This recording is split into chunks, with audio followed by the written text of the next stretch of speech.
Welcome to Becoming a Stock Market Landlord, the Money Maxwell Guide to Selling Covered Calls. This is a three-part mini-series. Today's part one. I have a question for you. If you are a real estate investor, or if you were hypothetically a real estate investor, would you allow tenants to live in your rental houses and not pay rent?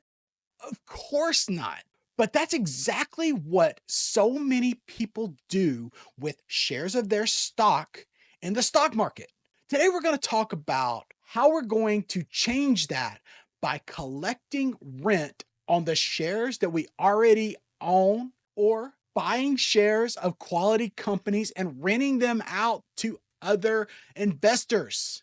Quick disclaimer, I'm not a financial advisor. This is for informational and educational purposes only. You should hit pause. You should read this disclaimer. Let's get started. About me. My name is Justin. People know me as Mr. Money Maxwell. I've been trading for almost 30 years, and I've built a system that allows me to make money passively while holding shares of stock, and I'm going to teach you how I do it. Like I said, this is a three-part series. Today's part one. We're going to talk about the fundamentals of covered calls. If you want to get notified next week when part two comes out, you should like and subscribe to this YouTube channel. So why are you here today? Maybe you're a total beginner. Maybe you have a little bit more experience, but you've never actually sold covered calls. Or maybe you've sold covered calls in the past, but you think you might be leaving a little bit of money on the table.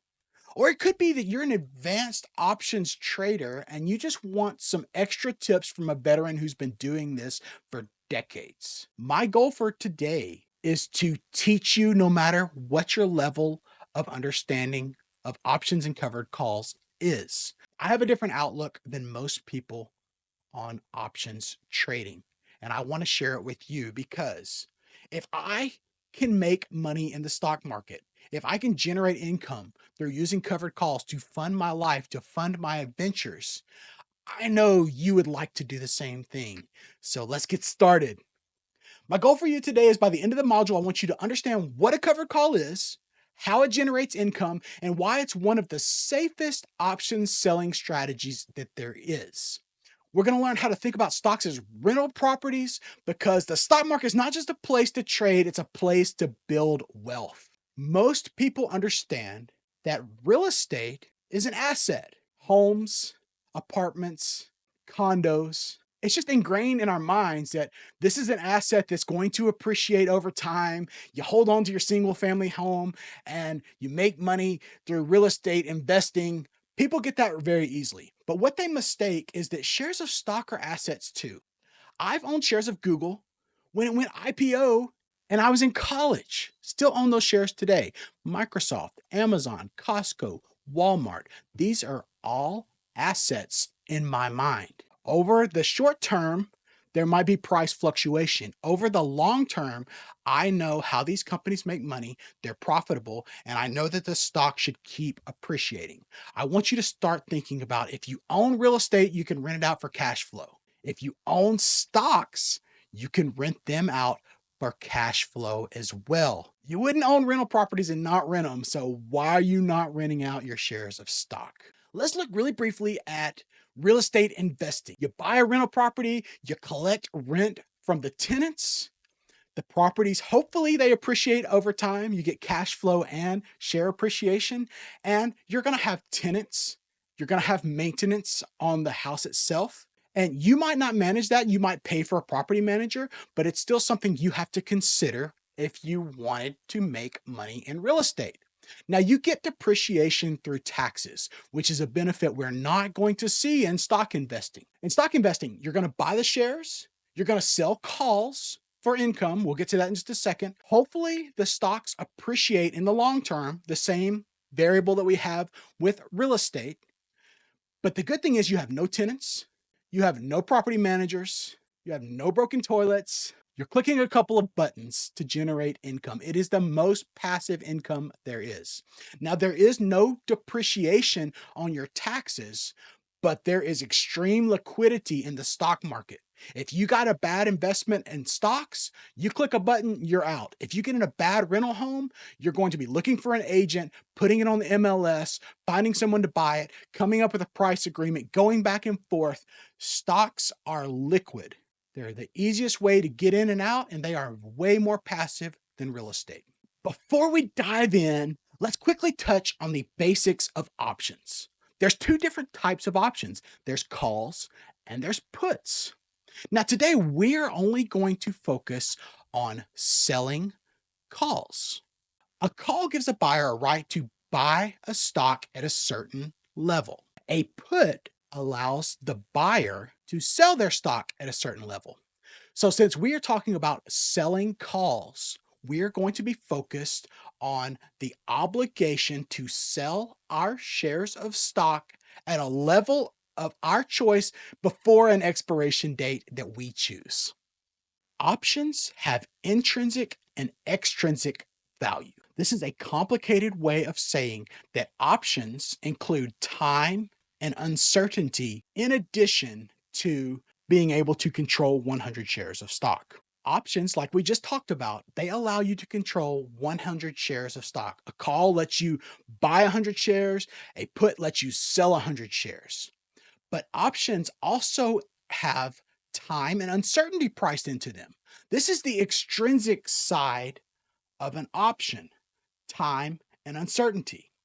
Without going into too many details, I want you to understand that the market generally misprices uncertainty to their favor. They allow for more uncertainty than there actually is. So as option sellers, we are making more money by selling options than buying them. This is a big difference of the good kids trading and the Mr. Money Maxwell way of trading. We're not buying a lot of options, but we do sell a lot of options. So let's talk about owning shares versus selling premium. Let's talk about that extra money of the extrinsic value and the intrinsic value. So if you owned 100 shares of a company, you only have intrinsic value. That means that your profits and your losses depend on the stock price movement. If a stock goes up $1, you make $1 per share. If the stock goes down $1, you lose $1 per share. There's no extra cash flow unless you invest in dividend companies, which I love, but that's a different mini course altogether. So basically, if you own 100 shares, you have only intrinsic value and you need the price action of the stock to win or to lose. But if you have shares of stock and you've sold an option, in our case, a covered call, you have intrinsic and extrinsic value together. You're going to collect cash as soon as you sell a covered call. You agree to the strike price, the level you want to sell, you agree to the date, you get paid instantly. That money hits your account immediately. So you're getting paid for time and volatility. That's the extrinsic side of the option. Yes, you are obligating yourself to sell the shares of stock, but if the stock goes sideways or even down, you're still going to keep that money that you collected. And that's something you don't do if you only hold shares of stock. Now, let's talk about what a covered call is, and then let's look at some examples because I understand as a new trader, this could be very confusing. As an experienced trader, I know you guys understand all this. I'm going to keep it lively and entertaining, so stick with me.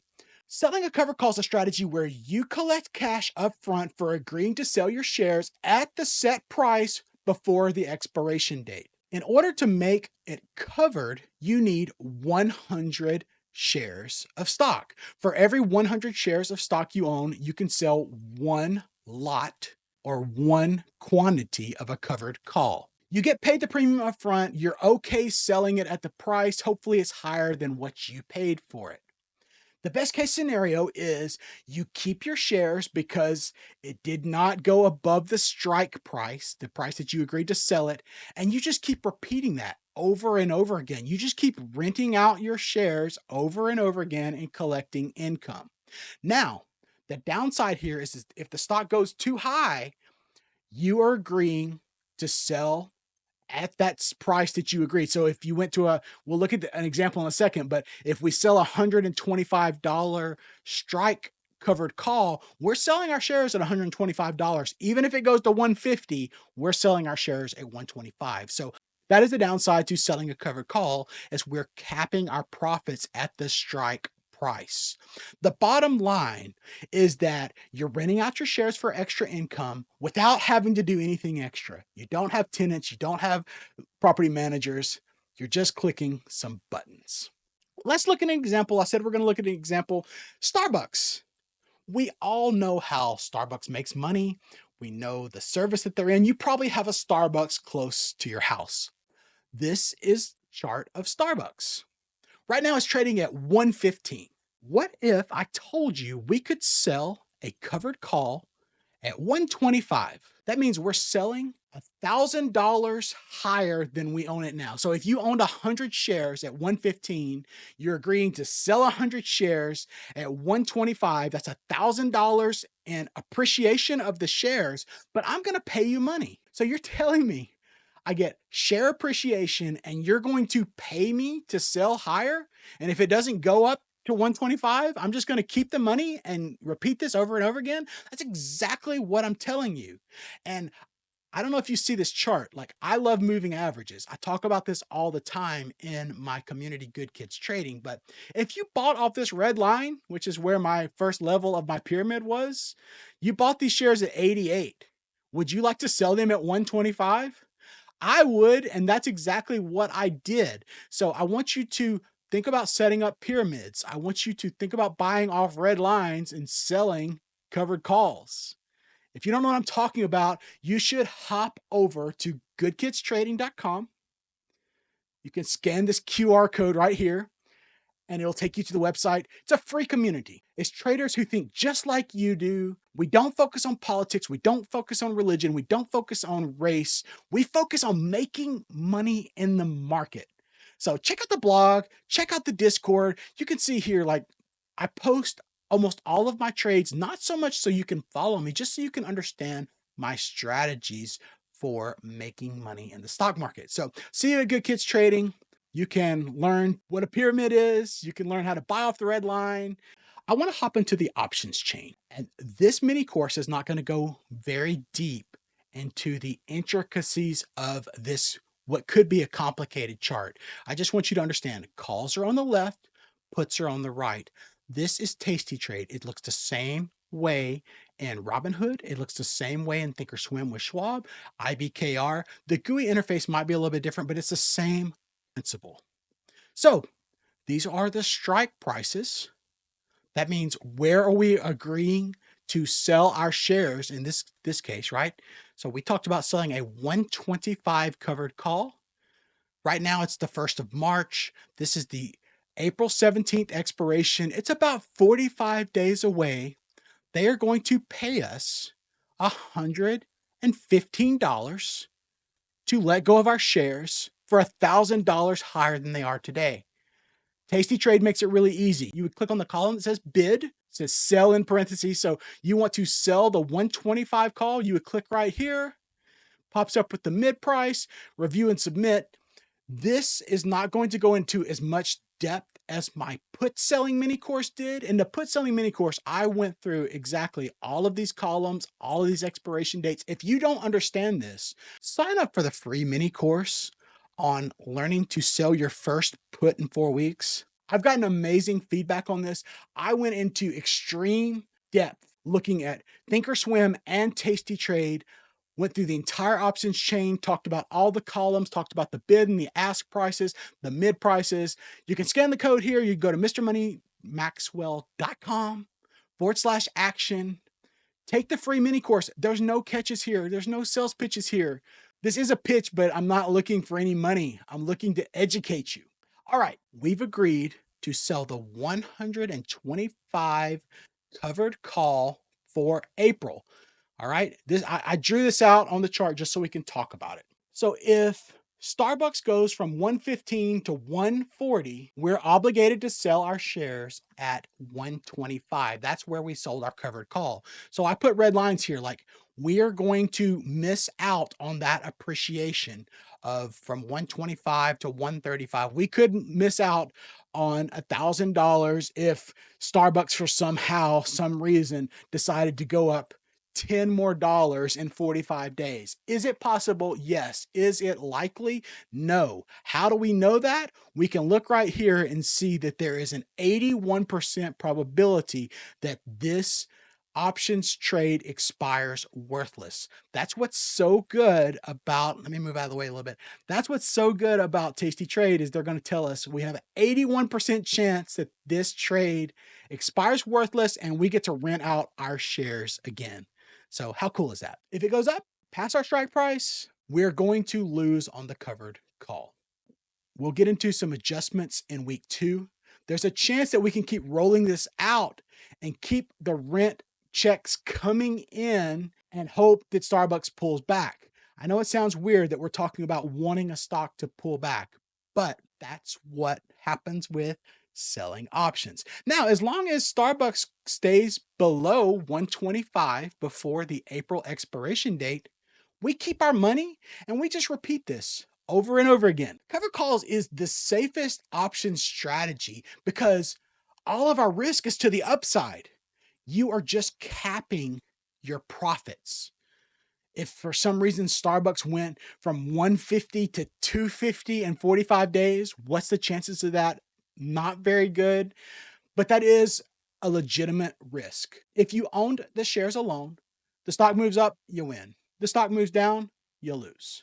When you sell a covered call, if the stock moves up, you're agreeing to sell your shares at the price of the covered call, and you collected money for that agreement. They paid you to sell your shares higher. If the stock moves down, or if it goes sideways, you're going to keep that premium. You're going to repeat this over and over again. You're going to collect income upfront from selling covered calls, where if you own the shares alone, you're not going to collect anything. Let's talk about what a winning covered call looks like. I just want to kind of go through these examples just a couple more times, just so you understand the fundamentals. So when we jump in next week of how we choose the strike prices, how we choose the expiration dates, how are we going to manage these, you'll understand exactly what we want to happen. This is a winning covered call. Starbucks just keeps going sideways. Starbucks can go anywhere between 124.99 all the way down. We're still going to keep that money from the covered call. So ideally, we would like for Starbucks to go sideways to slowly up. Like if it went to 124, that would be great. This is what a covered call looks like when it goes wrong. Wrong is a relative statement because we are still making $1,000 on our shares. We're just not making the additional $1,000 or $2,000 if Starbucks had a gigantic move to the upside, which is unlikely, but it's something we have to consider. Now, what happens if Starbucks goes up to 128, 130, and then it drops back down to 124 by expiration? You keep your shares. There is one caveat of dividend date. So if there was an X dividend date and it was above this, you could sell your shares early. But generally, we have until expiration for Starbucks to drop below 125. If it goes from 130 to 124, we make money. That's the beauty of covered calls. Now, I know I covered a lot today. If you're a new options trader, this might be a lot for you. If you are an experienced options trader, you probably already understand exactly what I covered. But next week is going to be a fun week. We are going to talk about how we can combine resistance, momentum, IV spikes. I'm going to give you a checklist of exactly what I look for when I go to sell covered calls. And we're going to talk about how we choose the right delta and expiration dates. If you don't know, delta is like miles per hour in a car. So if you have 100 shares, your account is moving along at 100 miles per hour.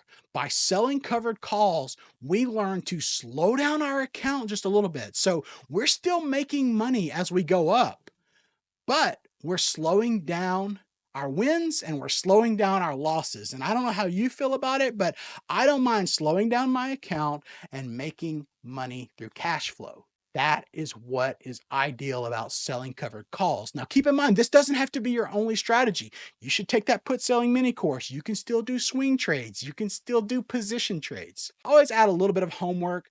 Only do this if you really want to make money, okay? If you don't want to make money, don't do the homework. I want you to think about 2 to 3 stocks you already own 100 shares of, or 2 or 3 stocks that you want to buy so you can sell covered calls on them. I want you to join goodkidstrading.com if you haven't already. It's a free community. I'm not looking to take money from you. I'm looking to help educate you, bring you into a friendly community. And I want you to like and subscribe this YouTube channel. Going to get notified when we start week 2. Have a great day. I'll see you next week.